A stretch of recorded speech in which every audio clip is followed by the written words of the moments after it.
put my first slide up. It's really interesting. Michael and I didn't collaborate on this, but we're talking about integration and training.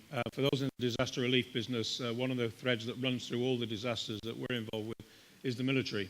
And you can see here that working with military resources around the world, it's probably true to say in all the disasters that we've been involved with, and you'll all understand this, that the military are always a constant. The first thing that any organisation, government will do will mobilise their military because they're a known asset and they know what they can do. We don't shy away from the military, and picking up on what Michael said, and we didn't plan this, was this collaboration. Now, this wasn't forthcoming, so being an ex-military guy, I realised very early on that without exception, we would have to coordinate with the military on the ground around the world. And this is all about planning, training to build an effective response around the world. I'll kind of,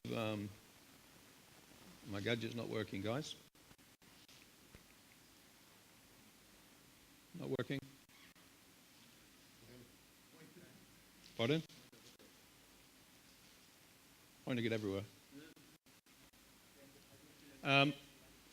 So connecting with the military is very simple. What we did, we decided that we would, there we go. Thank you very much. Am I doing it the right way? Thank you. Working with military internationally, nationally and regionally. Very important to understand internationally, regionally and nationally. As Michael said, you could go to a situation as we've done around the world in the Philippines and Haiti and other examples where offshore there are international military resources, usually the Navy personnel, of course.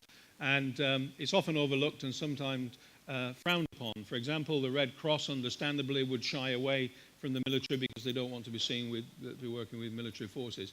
We don't do that. We do the opposite. We gravitate towards them. We search them down because they're task-focused and they have a command structure. And if you can get into that command structure, you can actually get things done very well. But it has to be brought in at the highest level. Unless the government approve it and the commanders on the ground approve it, then the captains and the lieutenants and the sergeants are not going to engage with you. So we, as part of our response team training, we actually teach our people about even the rank structure. If you're going to talk to somebody on the ground, we should be talking to the colonels and the generals, and with respect, not to the sergeants and the corporals, the decision makers. But once they've made that decision, trust me, it actually works, because what these people have got is assets. What we do, this is our training teams, and we actually physically engage with the military at our place in Cornwall. We're very fortunate. We've got one of the biggest helicopter bases in Europe.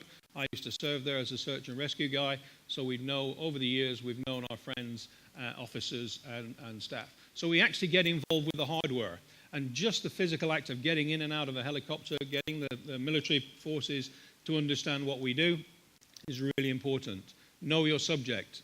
Know your subjects breeds confidence, it breeds ability.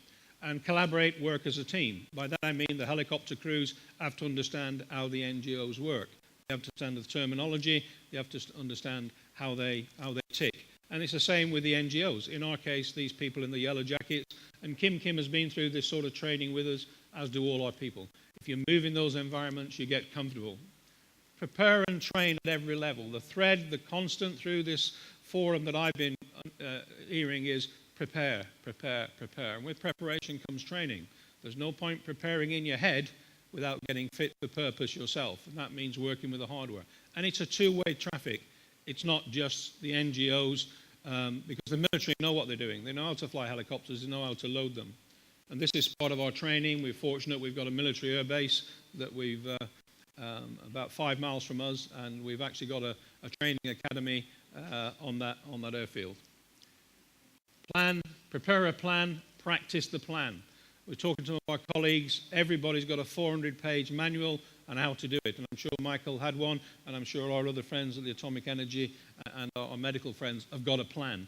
Prepare a plan, but practice the plan. There's no point in gathering dust and keeping the door open. Open it, practice it regularly. And if it wears out, start again. Collaboration and training does work. It has to be regular, it has to be consistent. It's a tough call to do it regularly because the military in particular have a lot of call on their time. What we do is, as it said earlier, the command and operators must get to know the product. By that I mean the people, the mindset. How's it going to work? If I'm flying a helicopter, I need to be confident when I land, those idiots on the ground aren't going to rush over and get chopped up by the rotary blades. So that you have to have that confidence in a two-way. The command must get to know the operation. It doesn't matter what country you're in, and this is where linguists come in. If some of your commanders are bilingual, trilingual, they can engage with the NGOs. Familiarize yourself with the event. This is what we do. We prepare storage, logistic, and transport plans. How do our people operate with helicopters? What's the basic rules of operating with helicopters? What's the basic rules of operating with transport police? What's the protocols of working with the military? Most people are intimidated by a military uniform. Most civilians and NGOs would not know the difference between a colonel, a lieutenant, a captain, a general. All they see is a man in a uniform or a woman these days with a weapon, and they're slightly intimidated. Not shelter box, because we gravitate towards them, because we realize one of the prime assets in disaster relief is the military. Plan, prepare the plan, execute the plan, review the plan, modify the plan. Overcome, be flexible. Because in disasters, as we all know, we talk about it endlessly, it will change. Not hour by hour, minute by minute. The helicopter runs out of fuel, the bridge falls down, the river level rises. And I'll say it again because it's really important. Prepare the plan, execute the plan, review the plan, modify the plan, be flexible, adapt and overcome. That's, as disaster managers, what you've got to do. When you're doing your planning and you're planning your training, think big. There's no point in thinking about one truck.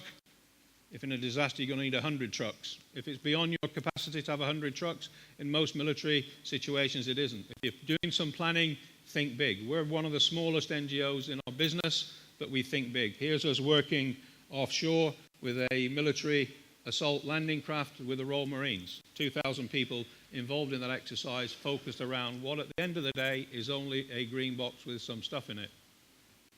Plan big, think big. UK Royal Marines, here we are in the UK. Let's go back to what I say. Get the people familiar with your equipment, get the military familiar with the terminology of NGOs, get your NGOs and your people, your disaster response teams. Michael's idea of moving rescue teams out the world, they learn the culture, they learn how things get done, they learn best practice. Most things are the same. Here we are working with our Marine friends, and they get to know and love this. In the United Kingdom, we actually train with all the NATO forces, the military forces, the Marine forces, the Navy that come through the UK. We actually go down and we are the NGOs.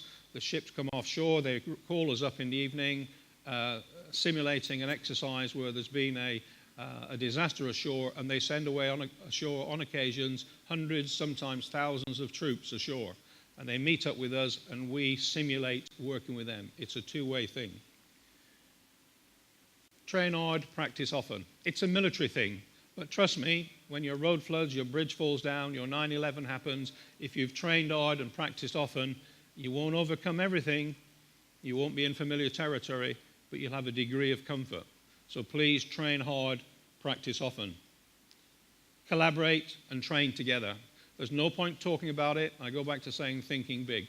There's no point about talking about it and having 2 or 3 people coming and training. This is us training and training with the Marines. How do you get the equipment ashore? Because most things, in Haiti particularly, you have to get things ashore. The ports are destroyed, the cranes are destroyed, the airfield was out of order, so we put stuff ashore. Think of all the eventualities. And I said to one of our friends the other day, at the end of your manual, how many people have got a page that says plan for the unplanned? If you haven't, go back and put that on the final page. Knowledge and military assets combined. That's exactly what it's all about. Combining, collaboration, understanding, training. Bring that all together, because when it happens, you will need that knowledge to combine with your military assets. Test the plan. If you've got a plan, test it regularly. Airplanes will go out of service, they're changed by type, the air crews will change and all the rest of it. Continuously, if you've got the resource, test it. Trust me, your military people, if you've got access to them, and some of the people here move at government level, the military will love it. It gives them something practical to do, it gives them something tangible, something real. Train with a real thing. Keep testing. Why not? The military are there all the time. In Korea, I was delighted to learn that most young men do a couple of years in the military. They take that expertise with them, become leaders and managers, perhaps in disaster relief. Keep testing, keep practicing. Equipment changes, technique changes. A wide range of possibilities and methods. You know, is it 1 box? Is it 1,000 boxes? Is it 1,000 tons? Is it 2 tons? Because that will have to be subdivided. There's no point delivering 100 tons and not think about getting the 10 tons to the municipality, or indeed down to the mayor, or down to that single rescue team. And we have, and we do, deliver single boxes when they come off that airplane. Check the methods, think it through. Practice and evolve. Evolve, evolve, evolve. Plan the plan, execute the plan, modify the plan, reassess the plan, change it, overcome. In a disaster, the word is overcome. Practice and evolve. It works. We work the Colombian Air Force. They flew boxes from UK into Colombia for disaster relief. They actually sent an aircraft over, we loaded it, and of course by then we're connected with the Colombian Army, so they come and work with us. And it's not just NGOs. There's a rivalry, a fierce rivalry between the Navy, the Marines, the Army and the Air Force, and they're all jockeying for position and they all love this inter-service rivalry. But they also love combining operations. And what a great thing if you combine the Navy, the Army and the Air Force to get this thing done. It works. Dutch Navy. Part of the NATO thing that we did, we had the Dutch Navy come into Plymouth. We trained with them. The Admiral came ashore. I met with him. He said, "Tom, this is fantastic. How can I help?" I said, "It's really simple, Admiral. Take my boxes down to the West Indies with you. Store them at your air base in the Dutch West Indies. So I've got a pre-positioned stock in the West Indies." And he said, "I can do that for you. It's not a problem." And I said, "And when there's a disaster, please send your Marines and your people ashore to deal with the disaster with us." And they did. So we've now got boxes stored with the Dutch Navy just because we combine with them. Because what people do, and again, Michael talks about helicopters flying backwards and forwards. But what do they fly backwards and forwards with? Because the military don't carry non-food item assets. They love shelter box because, as the Americans say, we've got stuff. So when their sailors go ashore, they take our stuff with them. But when they get ashore, practice, practice, practice, load a helicopter. The Dutch Marines actually worked in Nicaragua. And they were on the ground within 3 hours, invited in by the government, on the ground within 3 hours delivering our boxes. And when our team got there, the work was done. And we were just assessing it and working with them. So imagine the situation. Training, take it down to West Indies, put it in their Marine base, actually get the call, go ashore, use their helicopter, use their people that we've trained, put the tents up. Very little involvement from Shelter Box except that initial contact and the training. These guys actually love it. In Lebanon, working with the Lebanese army, they got trucks, they got people, they're task focused.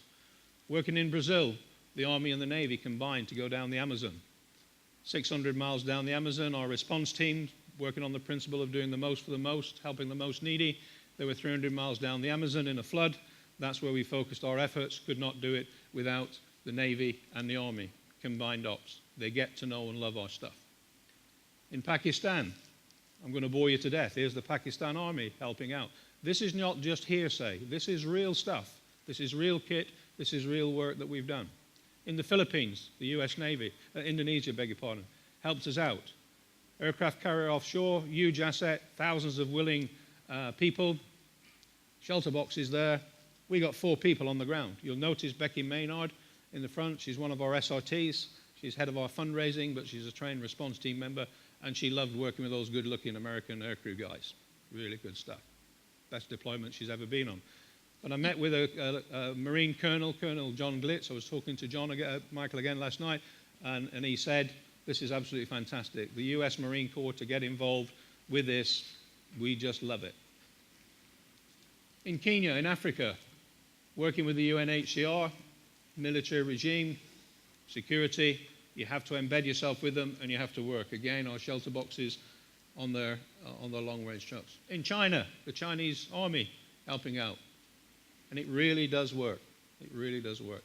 The benchmark for our disaster relief work used to be the tsunami in 2004. Now, of course, everybody refers to Haiti.